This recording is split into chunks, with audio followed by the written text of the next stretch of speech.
Hello friends, welcome to our channel. जैसा कि आप लोग अपने पॉलिटेक्निक का तैयारी बहुत ही बेहतरीन तरीके से कर रहे होंगे और आपके तैयारी को और बेहतर बनाने के लिए मैं लगातार वीडियो श्रृंखला को लेकर आ रहा हूं।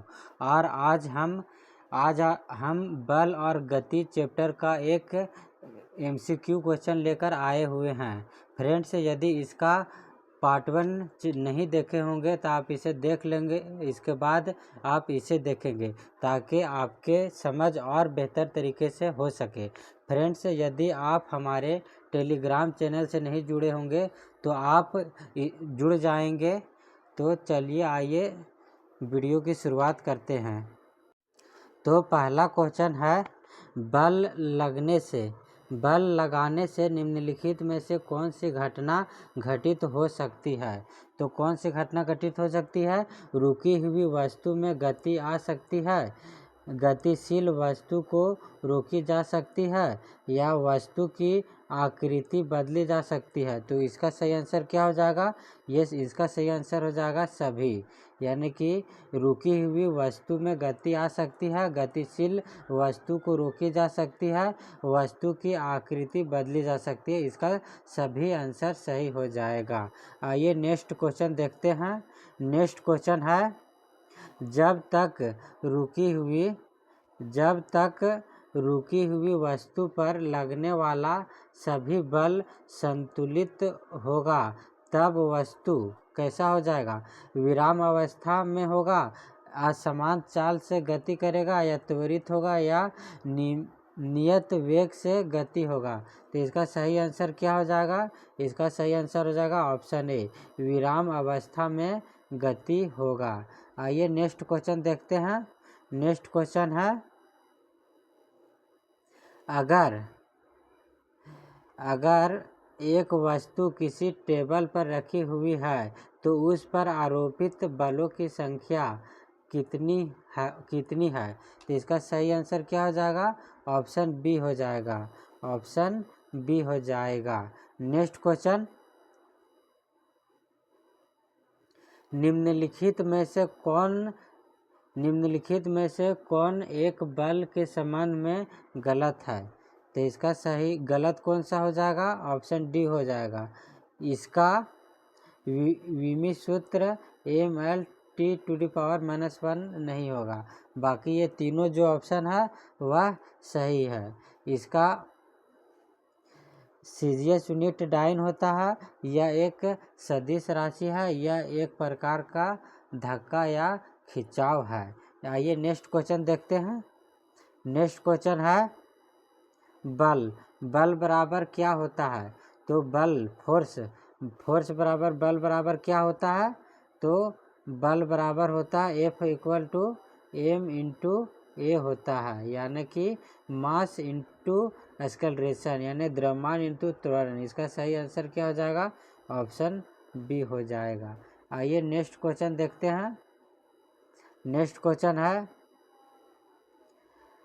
जमीन पर रखे किसी बक्से पर विपरीत दिशा में दो अलग अलग बल 5 न्यूटन और 10 न्यूटन का लग रहा है, तो निम्नलिखित में से कौन सत्य होगा? तो इसका सत्य कौन सा होगा? क्या वस्तु पर कुल 2 आरोपित बल होगा, वस्तु पर कुल 4 बल आरोपित होगा, वस्तु पर कुल 15 न्यूटन का बल आरोपित होगा, या वस्तु पर कुल 5 न्यूटन का बल आरोपित होगा?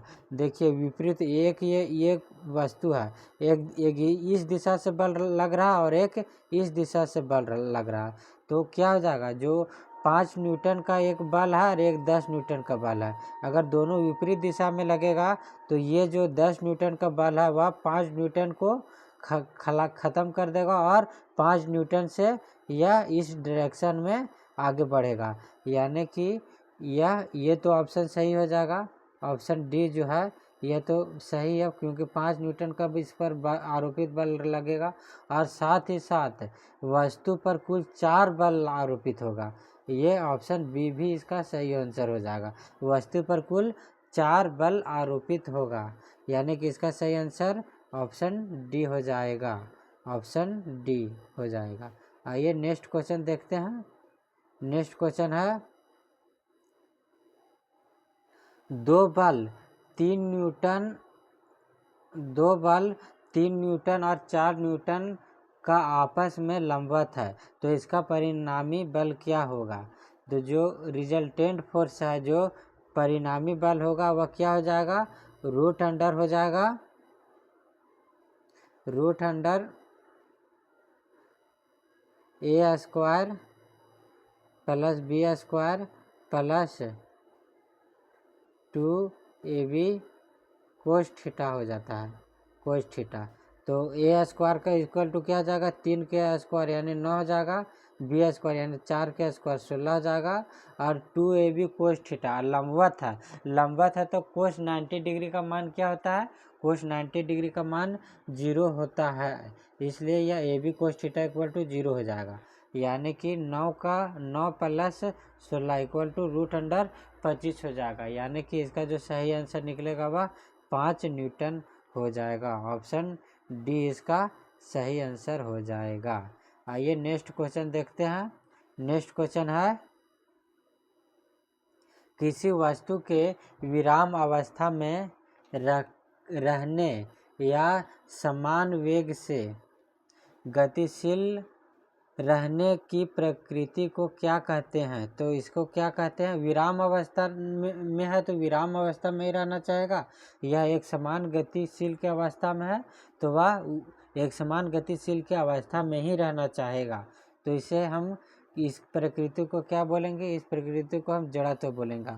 ऑप्शन डी इसका सही आंसर हो जाएगा। आइए नेक्स्ट क्वेश्चन देखते हैं। नेक्स्ट क्वेश्चन है, यदि कोई वस्तु स्थिर है तो वह स्थिर अवस्था में रहना चाहता है, यदि गतिशील है तो वह एक समान वेग से गतिशील अवस्था में ही रहना चाहता है, जब तक कि उस पर कोई बाह्य असंतुलित बल कार्य नहीं करे। इसे कहते हैं, तो इसे क्या बोलते हैं? इसका डिस्कशन ऐसे पिछले वीडियो में कर चुके हैं। तो इसका सही आंसर क्या हो जाएगा? इसका सही आंसर ऑप्शन ए भी हो जाएगा, यानी कि न्यूटन के गति का प्रथम नियम कहते हैं इसे गैलीलियो का जड़त्व का नियम भी कहते हैं। यानी इसका जो सही आंसर हो जाएगा ऑप्शन सी, ए और बी दोनों सही हो जाएगा। आइए नेक्स्ट क्वेश्चन देखते हैं। नेक्स्ट क्वेश्चन है, न्यूटन के गति के पहले नियम से हमें पता चलता है। क्या पता चलता है न्यूटन के गति के पहले नियम से? तो न्यूटन के गति के पहला नियम से ही बल का जो परिभाषा है वह न्यूटन के गति के पहला नियम से ही हमें प्राप्त होता है। आइए नेक्स्ट क्वेश्चन देखते हैं। नेक्स्ट क्वेश्चन है, किसी वस्तु का द्रव्यमान उसके डैश के माप है। किसी वस्तु का जो द्रव्यमान है उसके डैश के माप है, तो किसके? जड़त्व के माप के है। इसका सही आंसर ऑप्शन डी हो जाएगा। नेक्स्ट क्वेश्चन देखते हैं। नेक्स्ट क्वेश्चन है, निम्नलिखित में से किसका कोई मात्रक और कोई विमा नहीं होता है? तो कोई मात्रक और कोई विमा किससे नहीं होता? जड़त्व का। जड़त्व का कोई मात्रक होता है और ना ही कोई विमा होता है। नेक्स्ट क्वेश्चन देखते हैं। नेक्स्ट क्वेश्चन है, भौतिक राशि संवेग को सबसे पहले किस वैज्ञानिक ने प्रस्तुत किया? तो भौतिक राशि संवेग को सबसे पहले किस वैज्ञानिक ने प्रस्तुत किया? न्यूटन ने किया था। इसका ऑप्शन बी सही हो जाएगा। आइए नेक्स्ट क्वेश्चन देखते हैं। नेक्स्ट क्वेश्चन है, निम्नलिखित में से कौन संवेग के संबंध में असत्य है? तो संवेग के संबंध में असत्य कौन सा है? यह अदिश राशि है। संवेग जो है वह अदिश राशि नहीं होता, बल्कि वह एक सदिश राशि होता है। इसलिए संवेग के संबंध में ऑप्शन बी यह एकदम गलत है, क्योंकि संवेग जो है वह सदिश है, ना कि अदिश। नेक्स्ट क्वेश्चन, किसी वस्तु के संवेग में परिवर्तन की दर उस पर लगने वाले असंतुलित बल की दिशा में बल के समानुपाती होता है। यह न्यूटन के गति का कौन सा नियम है? तो यह न्यूटन के गति का कौन सा नियम है? तो यह दूसरा नियम है। दूसरा नियम से ही जो हमारा संवेग होता है उसका परिभाषा निकलता है। नेक्स्ट क्वेश्चन है, बल हमेशा जोड़े में होता है और वह हमेशा अलग अलग वस्तु पर लगता है। बल जो है, बल से हमेशा जोड़े में ही होता है, लेकिन जो लगता है वह क्या होता है, वह अलग अलग वस्तु पर लगता है। तो इसका सही आंसर क्या हो जाएगा, ऑप्शन बी हो जाएगा। कैसे अलग अलग वस्तु पर लगता है और बल हमेशा जोड़े में कैसे होता है, जैसे हम कभी पैदल चल रहे होते हैं ज़मीन के ऊपर, तो क्या होता है, हम ऐसे अपने पैर से ज़मीन को पर बल लगाते हैं और ज़मीन है सो हमारे पैर के ऊपर बल लगाता है। इस प्रकार बल क्या हो गया, बल हमेशा जोड़े में ही होता है। अगर हम किसी और को धक्का दे रहे हैं तो वो भी वस्तु हमें धक्का देगा, यानी कि बल जब भी होगा तो जोड़े में ही होगा। और जो उस पर जो वर्क होता है, जो काम होता है, वह कैसा होता है, काम जो हमेशा होता है वह अलग अलग वस्तु पर होता है। आइए नेक्स्ट क्वेश्चन देखते हैं। नेक्स्ट क्वेश्चन है, प्रत्येक क्रिया के लिए बराबर और विपरीत प्रतिक्रिया होता है, यह कौन सा नियम है। तो यह कौन सा नियम है, यह तीसरा नियम है, न्यूटन की गति का यह तीसरा नियम है। क्रिया के विपरीत प्रतिक्रिया होता है और उसके बराबर प्रतिक्रिया होता है। जैसे में कोई रॉकेट जब आसमान में उड़ता है तो क्या होता है कि बल तो ऊपर लगता है, लेकिन वह नीचे की भी और नीचे के डायरेक्शन में वह धुआं फेंकता है और उसको जो बल लगता है वह ऊपर के दिशा में लगता है। तो इसका सही आंसर ऑप्शन सी हो जाएगा, न्यूटन की गति का यह तीसरा नियम है। नेक्स्ट क्वेश्चन आइए देखते हैं। यदि मेज पर रखी एक गुटखा जो कि विराम अवस्था में है, एक गुटखा जो कि विराम अवस्था में है पर दो अलग अलग बल लग रहा है, एक पृथ्वी के गुरुत्वाकर्षण बल और दूसरा मेज के फर्श पर अभिलंब बल, तो निम्नलिखित में से कौन सा सत्य होगा। तो कौन सा सत्य है, निम्नलिखित में से कौन सा, दोनों बल क्रिया प्रतिक्रिया युगल है, दोनों बल क्रिया प्रतिक्रिया युगल नहीं है, दोनों बल एक ही वस्तु पर लग रहा है, दोनों बल का परिणाम अलग अलग है।